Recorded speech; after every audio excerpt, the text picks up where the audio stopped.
Bonsoir à toutes et à tous. Il est 19h30. Je vous propose de commencer. Donc, l'ordre du jour, en avant-propos, il y aura une intervention de Mme Albrecht concernant les EHPAD, les 2 EHPAD de Ploua. Ensuite, adoption du procès verbal de la réunion précédente. Pour les écoles, les rythmes scolaires. Pour l'intercommunalité, contrat de territoire, clause de revoyure et les conventions de profil de baignade.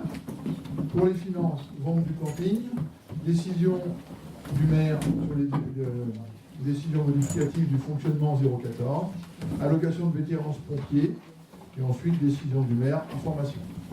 Je donne la parole à M. Morvan pour la paire. Merci.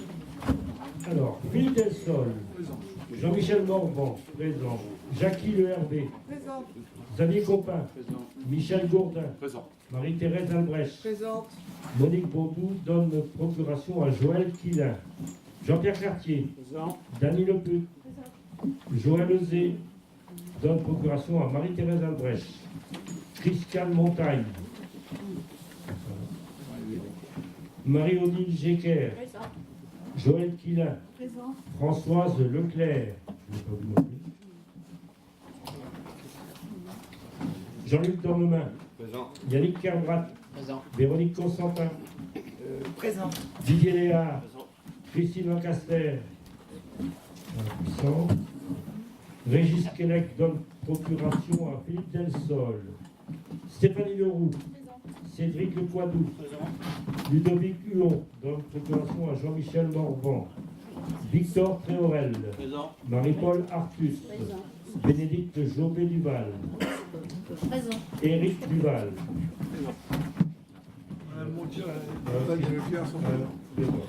Il manque Christine Lancaster.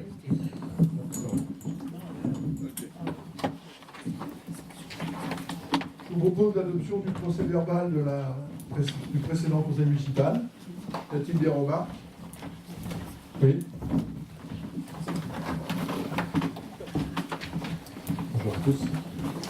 Oui, bonjour. Alors, concernant le procès verbal, en ce qui a été répondu à Madame Jobé-Duval concernant l'adoption du procès verbal de la séance du 15 novembre, c'était le vote qui avait porté sur le remboursement des frais de déplacement pour les 7 élus au Salon des maires à Paris. Et donc il est écrit que le maire lui répond que les votes des élus intéressés n'ont pas été comptabilisés. Or, si on regarde la vidéo, c'est parce que ce que le maire a répondu à Mme Jobé-Duval. Il a dit les élus n'ont pas participé au vote. Alors que là, en gros, c'est écrit les élus ont participé, mais leur voix n'a pas été comptabilisée. Voilà, donc ça ne correspond pas à la réalité de la séance. Ok. D'autres remarques? C'est bon? Je vous propose de passer au vote. Ceux qui sont contre ce PV, ceux qui s'abstiennent et ceux qui sont pour. Merci. Premier point à l'ordre du jour. Marie-Thérèse, pardon, je passe en avant-propos la parole à Marie-Thérèse. Oui, pardon, j'ai oublié aussi. Le secrétaire de séance, Dany Leput. Est-ce que tout le monde est d'accord? Je vous remercie pour elle. C'est vrai qu'on l'avait déjà donné avant. Il n'est pas courant de croiser des manifestations de rue à Ploua. Pourtant, c'est ce qui s'est passé mardi matin, lorsque les personnels de la Maison Saint-Joseph sont allés rencontrer ceux des Genêts d'Or. Disons-le tout de suite, ces mouvements de grève n'étaient pas en direction de leur hiérarchie. Les directions n'avaient rien à voir. Mais leur mouvement de grève, c'est pour nous dire à nous tous, autant que nous sommes, qu'ils n'en peuvent plus, qu'ils sont frustrés de ne pas remplir pleinement leur rôle, qu'ils deviennent des robots. Ils veulent nous dire que les accidents de travail sont plus nombreux dans les EHPAD que dans le bâtiment. Leur souffrance au travail est réelle. L'application du plan Solidarité Grand Âge n'est pas respectée. Saint-Joseph étant un établissement privé, nous n'avons pas de chiffres. En En ce qui concerne les Genêts d'or, nous pouvons divulguer que le taux d'encadrement est de 0,6 postes par résident pour un GMP de 602. C'est le calcul des handicaps. C'est compliqué à expliquer, mais... Or, la norme française, Solidarité Grand Âge, donc, est de 0,8. La norme allemande est de 1,1 et la norme belge est de 1,3 pour un résident. Ici, 0,6. Le nombre de postes est encadré par l'Agence régionale de santé. Même si la commune voulait ou pouvait embaucher, la commune ne peut pas. Elle n'a pas le choix du nombre de personnel. Les tarifs sont aussi imposés. Donc 0,6 postes par résident, ça c'est quand tout le monde est à son poste, c'est-à-dire jamais. Tant les arrêts maladie ou accidents sont nombreux et les astreintes se multiplient. Les directions sont sans cesse confrontées à des problématiques de remplacement au pied levé, de bousculade dans les plannings. Au Genêt d'or, 84% des résidents demandent des soins importants de nursing, lever, aide au repas, toilette. Tout est minuté. Chaque retard rallonge le temps d'attente de la personne suivante, ce qui fait qu'à la charge de travail, à la fin s'ajoutent des reproches non justifiés et la mauvaise humeur de certains résidents. Nous voulons apporter tout notre soutien à celles et ceux qui ont manifesté, qu'ils et elles soient assurés de notre sympathie. Dans ce texte, la municipalité veut mettre leurs revendications en lumière, des moyens pour s'occuper dignement de nos aînés.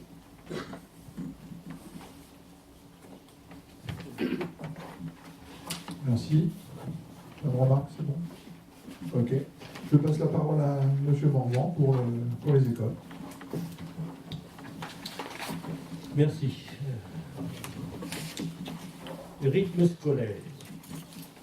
Après avoir connu la semaine de 4 jours, puis la semaine de 4 jours et demi, nous voilà à nouveau confrontés au rythme scolaire. Lors du passage à 4 jours et demi, la municipalité a fait de nombreux efforts pour mettre en place le temps périscolaire, ce qu'on appelle l'étape. L'étape ont satisfait à la fois les parents et les enfants. Ces tapes ont un coût, mais n'est pas facturé aux familles. Aujourd'hui, nos élus d'en haut nous demandent de revoir notre copie. 4 jours ou 4 jours et demi. La municipalité a organisé en décembre un sondage auprès des familles. Résultat, sur 280 bulletins distribués, on a eu 163 réponses. 58% pour 4 jours, 42% pour 4 jours et demi. Dans le détail, maternelle, 64% pour 4 jours, 36% pour 4 jours et demi. Et en primaire, 56% pour 4 jours et 44% pour 4 jours et demi. L'API, l'Association des parents indépendants, a fait de même de son côté. Pour le retour à 4 jours, ils sont 57%, et pour rester à 4 jours et demi, ils sont à 43%. Eux-mêmes ont eu 150 réponses. La SCPE, nationale et départementale, est pour rester à 4 jours et demi. Les enfants, lors du repas au restaurant scolaire, ont été sondés sous forme de jeu et ils ont dit être satisfaits à 72% des tapes. Ils seraient contents aussi s'il y en avait tous les jours, le samedi matin aussi. La position des enseignants lors du conseil d'école du 16 janvier est en majorité pour le retour à 4 jours. Et ils veulent les mêmes horaires en maternelle et en élémentaire. La position de la mairie était de rester à 4 jours et demi. Nous avons tenu compte de l'intérêt de l'enfant. Il faisait des activités qu'il n'avait pas pu faire autrement que par ce biais. Et pensons aussi aux animateurs. Les parents d'élèves présents au conseil d'école ont donné leur position personnelle. Les mères présentes sont attachées au respect du rythme de l'enfant et peu convaincues par les 4 jours et demi. Partant de ces données, le débat est ouvert au sein de l'Assemblée délibérante. Chacun pourra voter ensuite en connaissance de cause. Je vous ai donné tous les éléments objectifs que nous pouvions avoir. À ceci près, considérant le PEDT, l'avis du conseil d'école et vu les sondages, nous nous dirigeons vers un retour à 4 jours. Nos élus d'alors, qui sont les mêmes aujourd'hui, iront dans le sens de la concertation et sans doute, pour certains, voteront à contre-cœur. Qui veut s'exprimer sur ce sujet?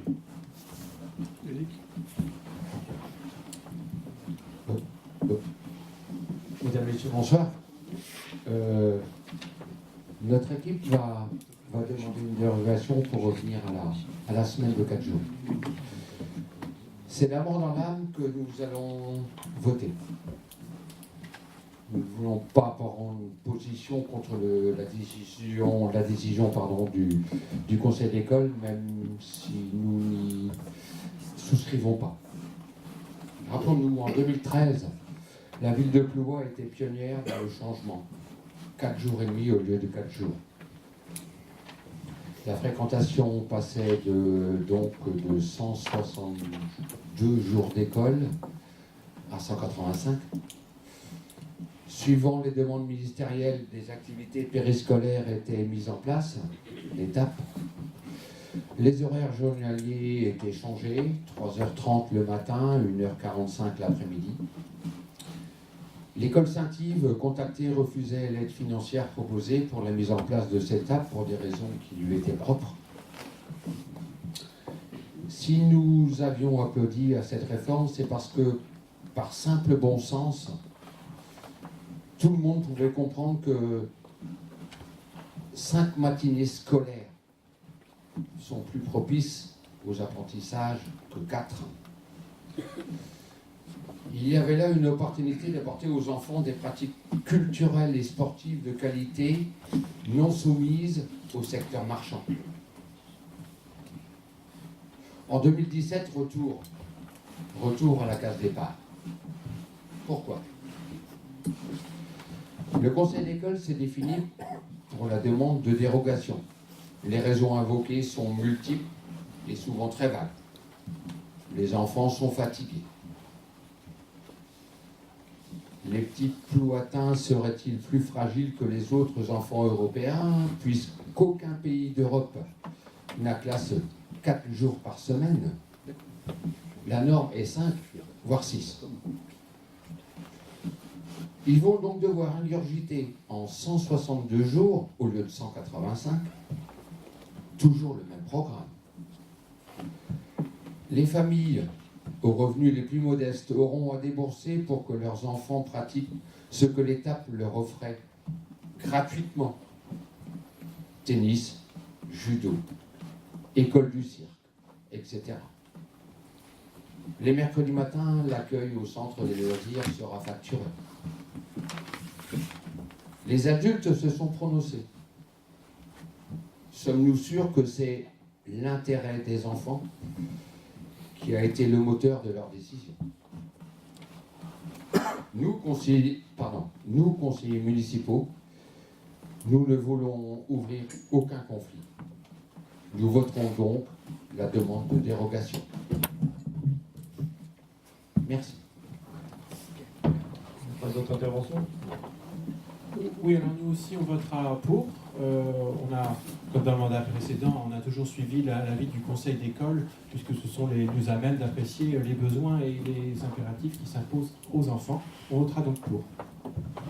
Merci.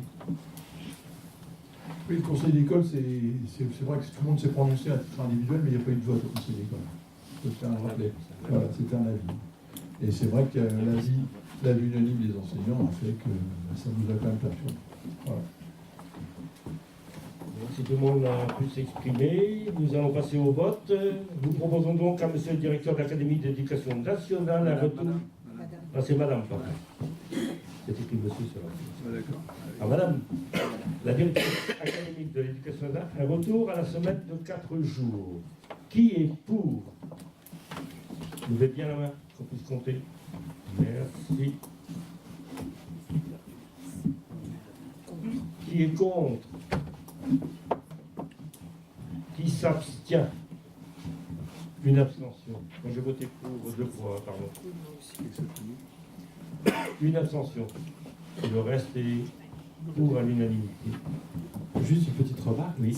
Il n'empêche pas que c'est l'occasion de rappeler quand même qu'il y avait eu un travail, je regarde Madame Albrecht, il y avait eu un gros travail de mise en place, c'était pas facile parce qu'il faut quand même le noter, hein, et on ne va pas le faire dans le mandat suivant, mais c'était un très gros travail mis en place, parce qu'il fallait quand même trouver les activités, trouver les ressources dans des communes de taille intermédiaire comme la nôtre, c'est pas évident, et donc ça, il faut quand même le rappeler.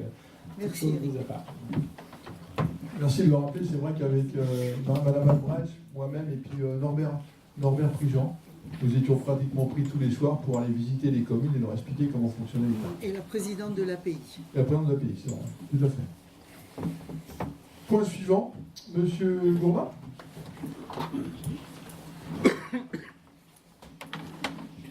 Bien, l'objet est de prendre une délibération concernant les opérations communales inscrites au contrat départemental de territoire. Un petit rappel, le contrat départemental de territoire 2016-2020 est mis en œuvre par le Conseil départemental des Côtes-d'Armor.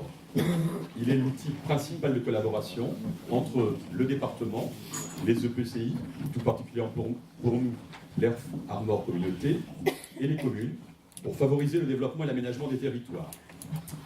Conformément à l'article 5 du contrat départemental de territoire 2016-2020, existe une possibilité de revoyure de son contenu afin de prendre en compte les évolutions territoriales et les modifications, annulations, substitutions d'opérations inscrites au contrat.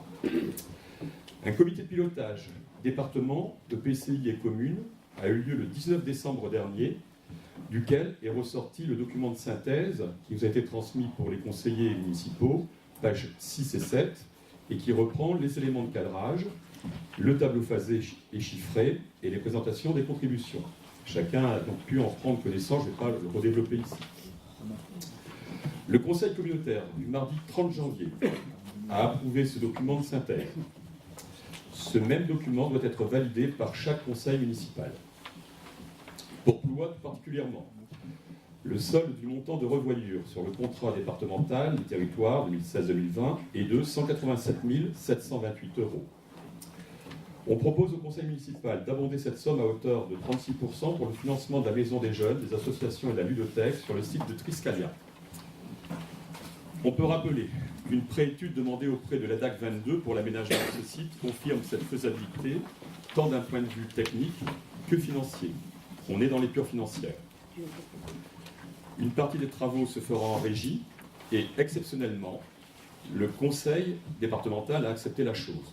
Le projet a vraiment retenu toute son attention. Et je tiens à le répéter ici, c'est une chose exceptionnelle et on doit en remercier le conseil départemental. Voilà.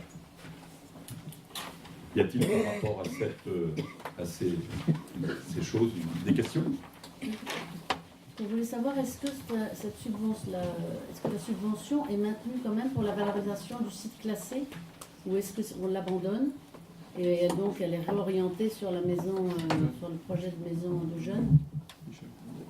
L'intégralité du contrat d'arroyure est remis intégralement sur la maison des jeunes. C'est pas pour autant qu'on abandonne le projet et on en discutera dans le contrat, dans le budget. On a prévu d'autres financements et on va commencer cet aménagement, notamment sur Gouines-Égal. Oui, j'ai une question. Donc là, ce qui est prévu, c'est de réorienter la totalité de l'enveloppe sur le nouveau projet, le projet Triscalia. Donc on voit, il y a un montant de 517 000 €. La facture a augmenté. D'où est-ce qu'il en est, ce projet? Philippe, je réponds. Vas-y, tu commences. C'est ce que je dis tout à l'heure. Donc une étude ADAC 22 a été,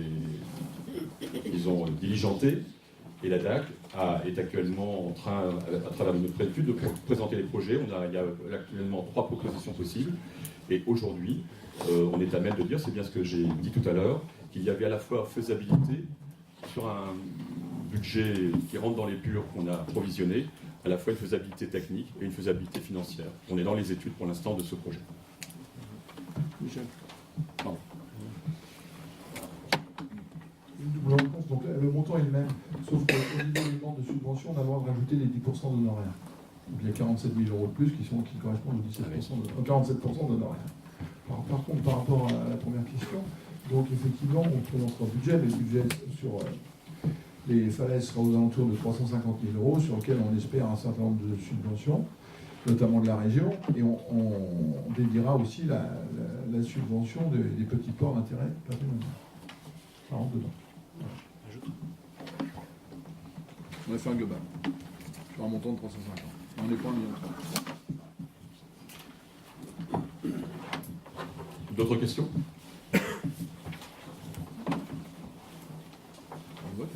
Donc je vous invite, je viens relire, à approuver, suite à la revoyure, les opérations communales inscrites au contrat départemental de territoire 2016-2020, à valider l'ensemble du projet de contrat départemental de territoire révisé de l'EFARMOR communauté, il faut que toutes les communes le votent sur sa même forme, et autoriser sur ces bases M. le maire a signé avec le conseil départemental l'avenant au contrat départemental de territoire 2016-2020. Qui est contre? Qui s'abstient? Qui est pour? Merci. Juste un mot. On s'abstient parce qu'on est très limitatif sur ce projet, on n'est pas très favorable à ce projet. Donc on attend une présentation plus avancée pour pouvoir avoir une position sur ce projet favorable. Mais pour l'instant, on est réservé. Ça a été présenté en commission? Oui, mais enfin pas suffisamment. D'ailleurs, il vient d'être rappelé qu'on est en cours d'élaboration, donc c'est pas terminé. Oui, continue. C'est toi? Donc, Profil de baignade. les profils de baignade doivent être révisés régulièrement.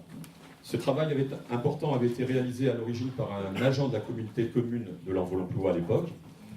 En accord avec l'EFARMOR communauté, il est proposé au conseil municipal que l'EFARMOR communauté mette à la disposition de la commune de Plouay cet agent afin d'effectuer cette révision qui s'impose. La mission est évaluée à 15 jours pour un montant horaire de 21 € brut chargé, soit approximativement 2205 €. Le titre émis par l'AC tiendra compte du temps réellement passé par l'agent. Des questions? Donc je soumets au vote cette délibération. Qui est contre? Qui est pour? Abstention? Merci. Point suivant, note d'information sur vente du camping de Kerjean. La commune a exploité dans le passé un camping municipal sur un ensemble de parcelles sur le village de Kerjean.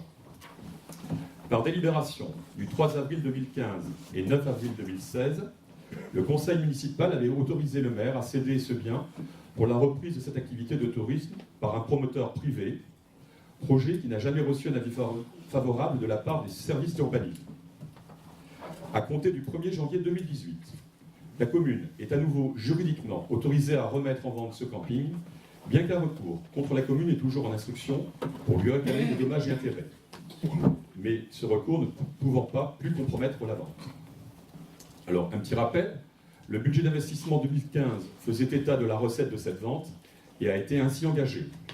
Au 31/12/2016, la vente n'ayant pas abouti, date butoir du compromis de vente, cette recette a été définitivement éteinte, n'abondant plus les investissements 2015 générés.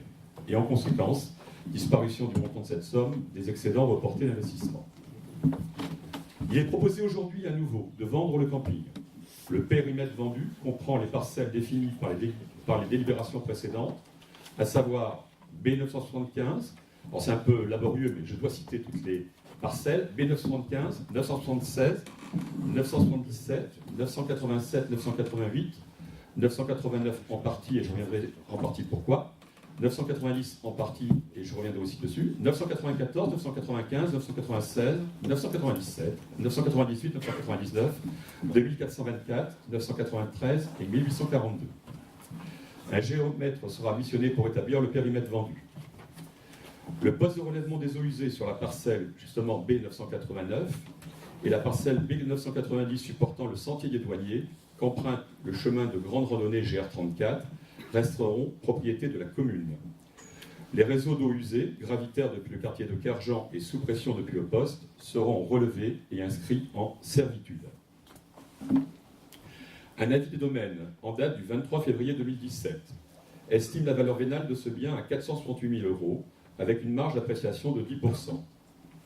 Je tiens à noter que le bien se déprécie de jour en jour du fait de son inactivité et des intrusions successives sur le site.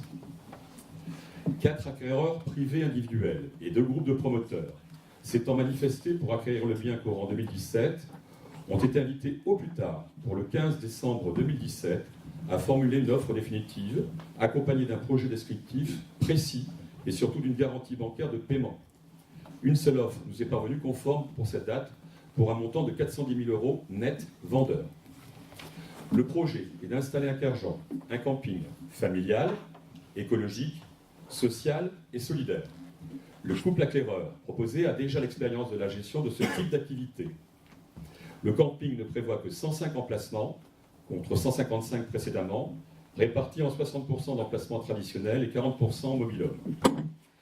Dans un esprit respectueux de l'environnement, sont prévus des composteurs, des haies séparatives, la non-circulation des voitures à l'intérieur du camping, des circulations douces, la récupération des eaux de pluie, des plantations de parcelles de fruitiers aromatiques, des nichoirs à oiseaux et des hôtels à insectes. Le camping s'appuiera pour permettre à chacun de pouvoir partir en vacances sur des réseaux tels que Vacances et Familles 22, la NCV et la VACAF. Le partenaire financier est la NEF, Société coopérative de finances solidaires. Le camping travaillera avec les producteurs et fournisseurs locaux. Un certificat d'urbanisme, c'est le moins important, avec avis favorable, a été délivré le 9 janvier 2018. L'activité devrait débuter dès la saison prochaine pour le 1er avril 2018 pour prendre son plein essor d'exploitation pour la saison 2019. Comme on s'y était engagé, il y aura une présentation du projet dans le cadre d'une réunion publique destinée à l'ensemble de la population. La vente de ce bien permettra à la commune d'abonder son budget 2018, comblant ainsi le manque de recettes 2015. Des questions ? Je rappelle simplement aussi qu'à l'unanimité la commission finances a donné son aval pour la vente de ce camping à l'unanimité des présents. Ce qui sera le cas ce soir aujourd'hui, ce soir également. On voulait juste dire, donc c'était une décision de mettre en vente le camping que nous avions entamé en avril 2015. Nous partions du constat qu'effectivement, nous avions essayé plusieurs choses. La municipalité antéprécédente avait tenté un camping social. C'était un projet. Avant, dans la municipalité, encore avant, on avait tenté une délégation de service public. Quoi qu'il en soit, au bout d'un moment, il fallait en tirer les conséquences. C'est la raison pour laquelle, en avril 2015, on avait décidé de le mettre en vente, parce qu'on a considéré qu'il valait mieux le confier à un professionnel. De toute façon, toutes les contraintes, il les aura, puisqu'il y a des servitudes d'urbanisme qui ont été rappelées, et notamment celles qui concernent la loi littorale. Et dans ce cadre-là, eh bien, on est évidemment favorable à cette vente, puisqu'elle poursuit la démarche que nous avions entamée en 2015. Voilà, c'est la raison pour laquelle on votera pour.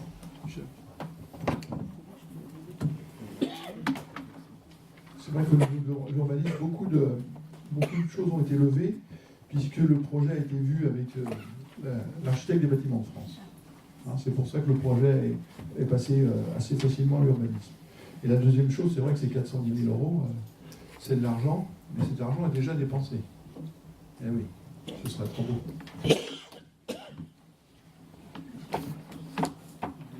D'autres questions ? Oui, juste une question par rapport à ce qu'il a demandé. Qu'est-ce que ça veut dire, c'est passé à l'urbanisme? C'est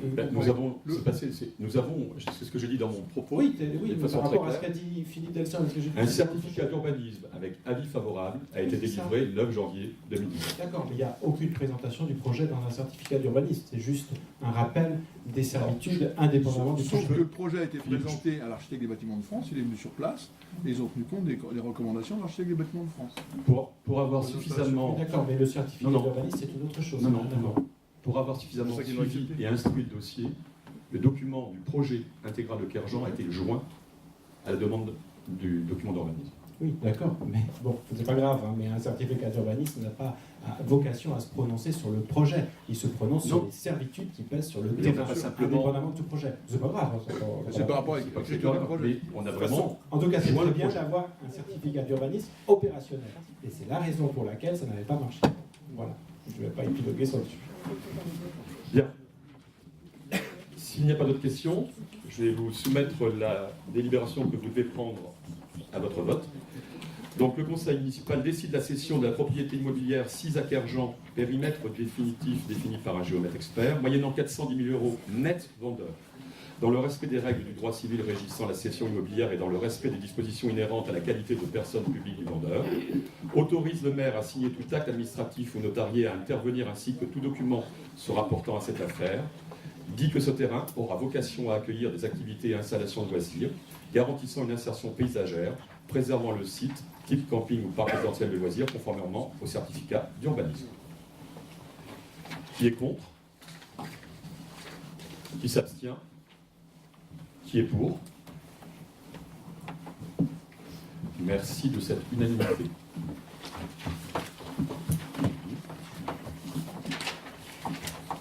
Ce qui n'était d'ailleurs pas le cas en 2015, où l'opposition avait voté contre la cession du camping. C'est pas la même chose.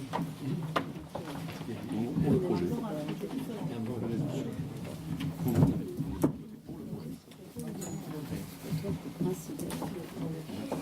Pour le point suivant, allocation pompiers volontaires. Alors, contrairement à l'ordre du jour envoyé, je ne vais vous demander à statuer que sur l'allocation de vétérance. Quelques explications. L'allocation de vétérance est un dispositif reconduit chaque année pour les sapeurs-pompiers volontaires qui ont cessé leur activité avant le 1er janvier 2004. Cette liste est établie depuis très longtemps, voilà. Et hélas, je dirais, c'est une liste qui se réduit dans le temps au fur et à mesure et effectivement la disparition des pompiers volontaires. Je vous propose de remettre au prochain conseil le vote de l'allocation fidélité. En fait, il semblerait, je parle vraiment au conditionnel, que les listes qui nous sont soumises et qui sont transmises directement par le SDIS, non, les listes sont transmises par le SDIS 22, et on les applique et on les soumet à votre vote. Ces listes ne seraient peut-être pas complètes, totales, enfin l'information pourrait être inexacte. Donc on s'est rapproché immédiatement du SDIS pour avoir confirmation de ces listes. Donc, ce que je vous propose, donc, en conséquence, est-ce qu'on a dit de la même façon au niveau de la commission finance, c'est qu'on reporte l'allocation de façon à ce que la commission finance prépare pour la prochaine fois, en attendant les informations exactes demandées au SDIS, de proposer au conseil municipal une grille d'attribution d'allocation de fidélité. Et je tiens simplement à rappeler que l'ensemble des communes voisines, aujourd'hui, n'a pas retenu d'abonder sur leur budget communal à l'allocation de fidélité, sachant qu'il y a un dispositif prestation, fidélisation et reconnaissance qui s'appelle le PFR, a été mis en place permettant dorénavant aux sapeurs-pompiers d'obtenir une rente annuelle complémentaire dès l'âge atteint de 55 ans. Voilà. Donc, je vais bien reformuler. Je propose en un premier temps de verser les indemnités de vétérance identiques, ce que la commune a toujours fait, et ce qu'elle fera donc logiquement toujours, identiques, c'est-à-dire à hauteur de 100%, à celles versées par le SDIS. Des questions?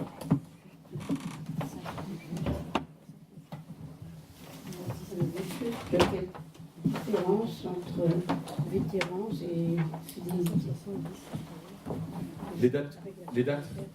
C'est-à-dire qu'il est bien spécifié que c'est avant, il y a un régime duquel remontent certains sapeurs-pompiers parce qu'ils sont partis en retraite avant le 1er janvier 2005 et après.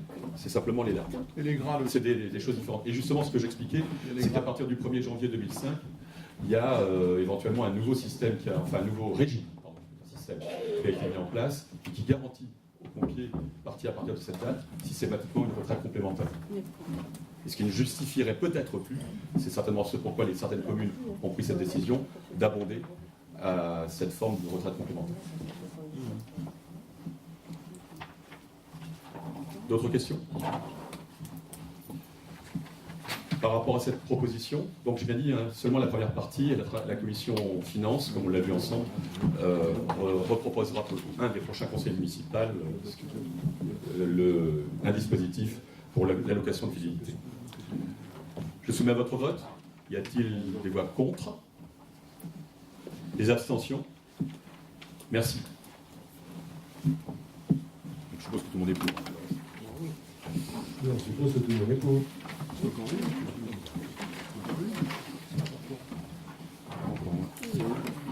ADM. Pardon? ADM. Ah, décision. Non. C'est décision du maire, d'accord. Ah, je peux dire. Ah oui, oui, d'accord. Pardon, Philippe.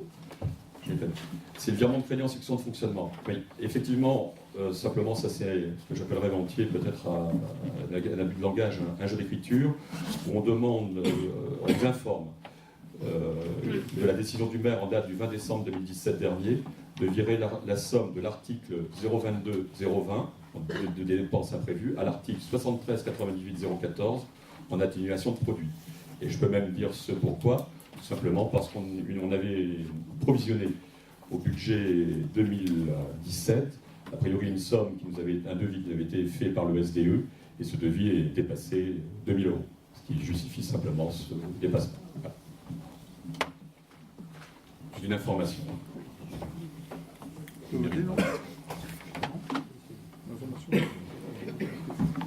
Donc, décision du maire. Donc, passation des contrats d'assurance, il n'y en a pas eu, c'est sur des indemnités de sinistre. Sinistre numéro indemnité reçue de 837,78 €, dommages matériels sur véhicule. Et un autre sinistre, remboursement de franchise à Enedis de 600 €. Ça sera endommagé lors de travaux. Délivrance et reprise de concessions au cimetière, 9 concessions. Fixation des reprises d'alignement, 18. Exercice et délégation des droits de préemption de la commune, 7 DIA. Voilà, c'était l'information. Une information supplémentaire, le 27 février, de 9h à 13h. Donc, il y aura le forum de l'emploi Ploua Formation comme l'année dernière, organisé par la communauté de communes avec les locaux de la commune. Donc, je remercie bien sûr Pôle emploi, la mission locale, et puis les Farmors de venir à Ploua. L'année dernière, ça a permis de recruter, il y a 115 personnes qui avaient trouvé un emploi sur cette journée. Sur 400 personnes. Sur 400 personnes. Monsieur Fichou qui est dans la salle, je le vois faire ça, tu as mal au cervical. On annonce 600 personnes pour cette année. Donc, au lieu d'agrandir en venant en bas, j'ai fait la proposition qu'on installe pour qu'on puisse se mettre sur la scène. Ça permet d'agrandir et que tout le monde soit dans la même salle. Voilà. Une info aussi pour nos élus, vous pouvez aller en formation, vous allez voir Marie-Reine, elle vous donnera tous les renseignements voulus. Je sais que déjà Bénédicte a contacté Marie-Reine pour le Célaric, mais il y a d'autres organismes aussi, vous pouvez demander renseignements à Marie-Reine. Oui, pour compléter ce que tu dis, on n'a pas passé de convention avec Pierre, Paul ou Jacques au niveau de la formation. Vous pouvez aller sur tous les sites de formation que vous souhaitez. Regardez qu'il n'y ait pas trop de zéro quand même. Et voilà. On peut travailler avec tout le monde. On n'a pas fini. Voilà. Je vous remercie. Je vous souhaite à tous une bonne soirée. Au plaisir. Au revoir. Des questions. Questions diverses. On les a pas reçus. On a le droit de parler au conseil quand même. Alors, Le règlement intérieur. Pardon. Le règlement intérieur. On peut reprendre le règlement intérieur. Alors, c'est quel article? J'en sais rien. Bon, voilà. C'est marqué. Donc on a toujours fait des questions diverses et la parole a toujours été libre, à moins que ça ait changé. J'avais juste une question concernant l'école privée, parce que tu as dit à la sortie, et ça a été publié dans le Ouest France du 19 janvier dernier, tu avais dit qu'il y avait des inquiétudes concernant l'école Saint-Yves, à la suite de la fermeture du collège. Et tu avais dit qu'il y aurait des conséquences à envisager sur le primaire Saint-Yves. Est-ce que tu peux préciser ce que tu as voulu dire? Ce que j'ai voulu dire simplement, ce sont mes rencontres avec les parents d'élèves et avec l'association qui est propriétaire du bâtiment. Ouais. Donc effectivement, on a échangé et ils sont inquiets sur l'avenir, de dire pourquoi dans l'avenir il ne fermera pas de la même façon l'école maternelle et l'école primaire. Elle marche très bien, l'école. Je sais bien qu'elle marche bien. Le collège marchait bien aussi. Le collège marchait bien aussi. C'est pas parce qu'il avait pris une spécificité, on connaît bien la spécificité qu'avait le collège Saint-Pierre. Mais il n'empêche qu'il a été fermé quand même. Il y avait quand même moins d'effectifs, alors que l'école primaire marche du feu de Dieu. Hein. On sait pertinemment qu'une école n'est pas comme... Ça ne peut pas rapporter d'argent, ça a un coût, forcément que ça a un coût. Quand même, il y a 15 élèves par classe. Parce que si, justement, ce qui a été rappelé par la direction de l'enseignement catholique lors de cette réunion, c'est que le déficit de l'ensemble du groupe scolaire est de 50 000 € cette année. Il est évident que la décision que nous avons prise au sein du conseil municipal en diminuant les subventions au groupe privé, en l'occurrence le primaire, mais c'est la même caisse, eh bien c'est 23 000 €. Ça a été rappelé par la directrice diocésaine qui a évoqué la décision de la commune. Il est évident que le fait de diminuer de 23 000 € les recettes de l'ensemble du groupe privé a un impact qui fragilise la situation. Quand on pense à 50 000 € de déficit, s'il y avait 23 000 € de plus en recettes, ça ne ferait pas 50 000 € de déficit, ça ferait 37 000 € de déficit. Il est évident qu'il y a toujours des déficits, mais on peut toujours limiter les déficits. Premier point. Donc là, moi je veux bien que la majorité se solidarise avec la situation du collège, mais enfin aussi, il ne faut pas verser des larmes de crocodile. Parce qu'on a quand même eu des décisions qui sont négatives à l'égard du groupe privé, à savoir la chute considérable, la réduction de 23 000 € des subventions à l'école privée. Surtout qu'effectivement, comme l'a rappelé Mme Jovet-Duval, eh bien, l'école a accueilli de nombreux élèves, notamment venant de l'école primaire publique. Et donc, je pense qu'il ne faut pas oublier qu'au-delà de toutes ces questions de différence scolaire, c'est une question d'animation générale du bourg, d'animation de l'économie. Parce qu'il est évident que la présence de deux établissements, eh bien, ce sont des retombées économiques, ce sont des impacts concrets sur la vie quotidienne de notre commune. Il est évident que si les services s'en vont, eh bien, l'économie s'en ressentira. Donc là, je pense qu'il faut absolument la majorité revoie cette position concernant la subvention à l'école privée, l'école Saint-Yves. Il faut absolument restituer les 23 000 € qui ont été enlevés cette année. Je pense que c'est essentiel. Si vous voulez avoir une crédibilité, quand vous dites que vous êtes solidaire avec le groupe privé, eh bien, il faut passer des paroles aux actes. Et là, il y a un acte très simple à faire, c'est de rétablir les 23 000 € que vous avez enlevés à l'école privée. Deuxième point, des larmes de crocodile encore, et notamment de la communauté de communes, concernant le collège. Quand on vient de voter pour l'occupation du gymnase, du nouveau gymnase, on vote deux tarifs. On vote pour l'occupation horaire du gymnase, eh bien c'est simple. Pour l'école privée, c'est-à-dire le collège Saint-Pierre, c'est le double de l'école du collège public. Voilà, c'est le double. La communauté de communes, le président Legout, qui est venu pleurer lui aussi, a proposé cela à son conseil communautaire. Ça a été approuvé par le conseil communautaire et notamment par les 7 représentants de Ploie qui ont approuvé une discrimination dans les... vous avez quelque chose à dire, monsieur? Parce que là, vous faites les marionnettes, c'est pas très respectueux. Termine. Oui, mais enfin, c'est pas normal. Donc voilà ce que j'avais à dire. Il y a quand même deux éléments là qui sont tout à fait contradictoires avec la solidarité que vous manifestez aujourd'hui. Donc, qu'importe, regardons l'avenir. Mais en revanche, l'avenir, vous pouvez rétablir l'égalité du forfait scolaire et remettre ce que vous avez enlevé lors de la dernière session budgétaire. Je pense que c'est essentiel si on veut ne pas avoir des conséquences aussi dramatiques, parce qu'il est évident que bien des mauvais messages qui sont envoyés de la sorte à l'égard de l'école privée, eh bien, ça amène à la fin à des fermetures. Or, l'école est en plein dynamisme et c'est une richesse pour l'ensemble de la commune, pour la vie dans la commune, pour les renouvellements de population et pour le développement économique et la vitalité économique de notre commune. Voilà la position qu'on voulait quand même rappeler. Alors, je vais te rappeler, je suis parti sur les chiffres. D'abord, je voudrais défendre le président de la communauté de communes. Il ne s'est jamais présenté comme président de communauté de communes, mais comme maire de Pléguin. Même si c'est la même personne. Oui, enfin, le résultat est le même, hein, qu'importe. En tant que maire de Pléguin, d'accord. Sur les sommes, c'est facile. J'ai l'impression d'écouter ce matin Bourdin et Mélenchon. Tout le monde, vraiment. C'est du populisme, hein, mais vraiment. Alors, là, je te retourne le compliment. je ne sais pas pourquoi, mais moi, je n'ai pas parlé quand tu parlais. Oui, mais je ne t'ai pas insulté. J'insulte pas. Populisme, c'est moyen. Je te rappelle les chiffres. Le populisme, c'est pas une insulte. Ah C'est bon, un alors tas de t'es faits. populiste aussi. Alors, donc, c'est- D'accord. Donc, les chiffres quand même. D'habitude, le conseil départemental donnait 24 000 euros par an. Ils ont versé combien cette année?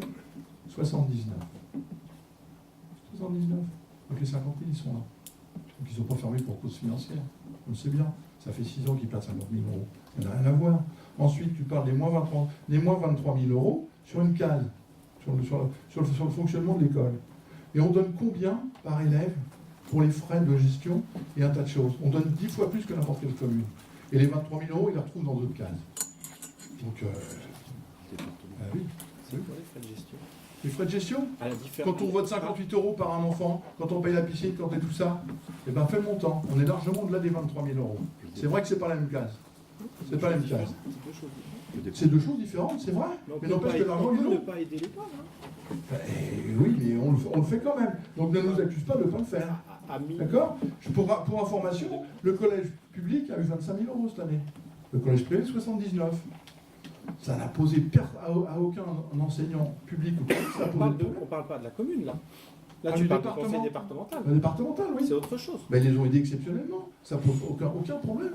Ils les aident dans la mesure de la loi. Ils ne peuvent pas voter plus que Ah, si. l'égalité. Hein. Ah si, ils ont voté la mise aux normes des Parlons travaux. de la commune, parlons de la commune. Eh Si ben, on je était au te conseil dis. général ou départemental. Eh bien écoute, on fera tous les chiffres au prochain conseil municipal. Non, mais juste Tu verras. sur ce qui concerne ce qu'on peut faire, nous, commune. Eh bien écoute, d'abord, je pense qu'il y a moins de 23 000 euros de différence, à mon avis. Mais comment vous le savez? Après, on fera le point le prochain coup. On Là. fera le point le prochain coup. Au budget, on vous a demandé, on a commencé les questions comme ça. On vous a demandé, est-ce que vous avez rencontré la direction? Réponse de M. Morvan, non. Combien d'élèves ça concerne? On ne sait pas. Tout a été comme ça. Mais il doit pas Vous dire. retrouverez le procès verbal. Eh bien, si vous reprenez, nous avons été chercher les informations, vous multipliez par le nombre de... De toute façon, vous retrouverez la différence au compte administratif. On l'a sans problème, puisqu'on a les chiffres. On a les chiffres. Au compte administratif, oui, mais ça veut dire que vous l'avez dans un mois. Je rappelle la position qu'on a eue, et on parle bien que de la subvention par élève, on ne parle pas des projets pédagogiques et tout ça, où on donne effectivement beaucoup. Ça, c'est pas un reproche de donner beaucoup. Par contre, la position qu'on avait eue, on pensait pouvoir éteindre la guerre scolaire en donnant la même chose au public et au privé, déduit de ce que payaient les parents. c'est une manière. C'est Bah, incroyable. Pourquoi un enfant du privé aurait plus qu'un enfant du public?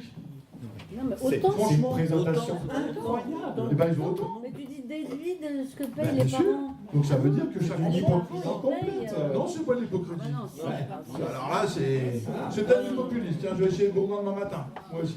Non, enfin, c'est pas le sujet. Bon, on le refera la semaine prochaine, conseil municipal. On aura les chiffres exacts. Moi, je on les pense que c'est... on les présentera en commission finance pour que vous soyez puissiez Mais les les vérifier. chiffres, on les a. C'est 23 000 euros. Tu Non, multiplies par mais le non, nombre ils sont pas d'enfants bons. que tu as Non. enlevé à chaque enfant. Non. Ah bon, mais comment tu sais? Parce que quand Tu ne parles pas avec la Tu direction multiplies d'école, 40. tu ne sais pas. Donc, 23 000, c'est pas bon. Ah bon, mais tu n'as Tu aucune les as aucun sortis élément le de soir. référence. Mais non, mais tu verras que c'est pas ça. On en verra. Si, Non, c'est c'est ça. pas Ben, ça. on le sait, on l'a vérifié. Mais le tu sais problème, tout. c'est que toi, tu ne sais Tu pas. sais tout. Bon, Ben, on sait pas. On sait pas tout.